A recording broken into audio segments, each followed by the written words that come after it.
Welcome to this course on communication systems. In this first module, we will focus on the foundations of electronic communication systems, the role of noise, bandwidth, gain, attenuation, filters, and the applications of communication systems. We will then explore modulation, with special attention to amplitude modulation and frequency modulation. By the end of this module, you should have a solid understanding of why modulation is essential, the differences between AM and FM, and how signals are transmitted and processed. 1.1 Communication System Concept. A communication system is essentially a way to transfer information from one place to another. It involves three basic components: the transmitter, the channel, and the receiver. The transmitter processes and encodes the message, the channel carries the signal, and the receiver extracts and reconstructs the original information. Communication systems are everywhere, in radios, television, telephones, satellites, fiber optics, and even in computer networks. They allow voice, data, video, and images to move across distances. The design of a communication system must consider clarity, efficiency, speed, and reliability. 1.2 Noise, bandwidth, gain, and attenuation. One of the greatest challenges in communication is noise. Noise refers to any unwanted signal that interferes with the original information. It can come from natural sources such as lightning or man-made sources like electrical machines. To overcome noise, we consider factors like bandwidth, gain, and attenuation. Bandwidth is the range of frequencies that a system can transmit. A higher bandwidth generally means more information can be carried. Gain refers to how much a system amplifies a signal. Amplifiers increase gain to strengthen weak signals.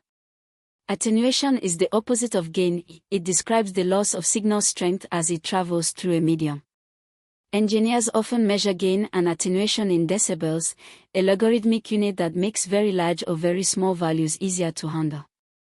1.3 Fundamentals of RLC tuned circuit filters.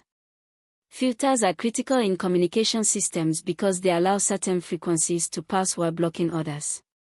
An RLC tuned circuit filter consists of a resistor, an inductor, and a capacitor arranged in a way that resonates at a specific frequency. These filters are used to select desired signals from a mixture of frequencies or to suppress noise.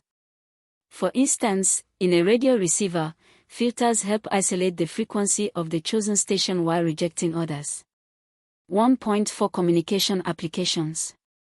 Communication systems have countless applications: broadcasting radio and television, connecting people through telephony, enabling internet data transfer, supporting navigation systems, and providing satellite communication. Modern applications even include mobile networks, video conferencing, and smart devices connected through the Internet of Things. 1.5 The need for modulation. Why do we need modulation in communication? The answer lies in practicality. Baseband signals such as voice or audio cannot travel long distances efficiently. They are low in frequency and would require impractically large antennas. Modulation solves this problem by shifting the signal to a higher frequency range. This not only makes transmission practical but also allows multiple signals to share the same medium without interference.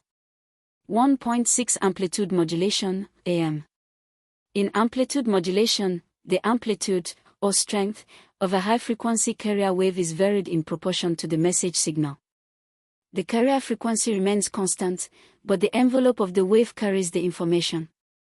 Modulation index and percentage. The modulation index measures how much the carrier is varied by the message signal.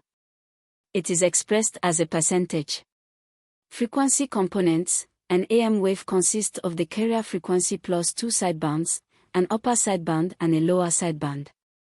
These sidebands carry the actual information.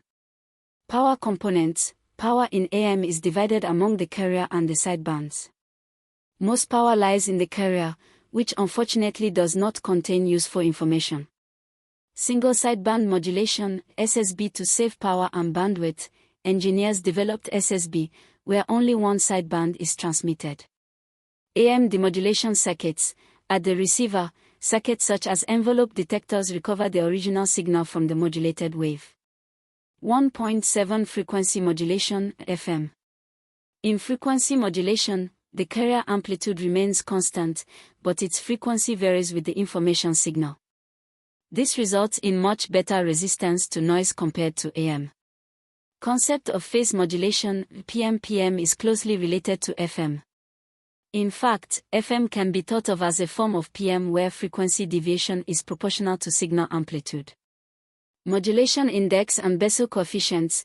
The modulation index in FM describes how much the frequency deviates compared to the message frequency. Bessel functions describe the distribution of power among the infinite number of sidebands generated in FM. Bandwidth of FM signal. FM requires more bandwidth than AM, but the quality is higher. FM versus AM. FM offers better noise immunity and sound quality, but at the cost of wider bandwidth. AM, though less efficient, remains simpler and is still widely used in broadcasting. In this first module, we established the foundations of communication systems. We looked at communication concepts, the challenges of noise and attenuation, and the role of filters. We then discussed modulation, focusing on amplitude modulation and frequency modulation. Together, these ideas form the backbone of analog communication systems.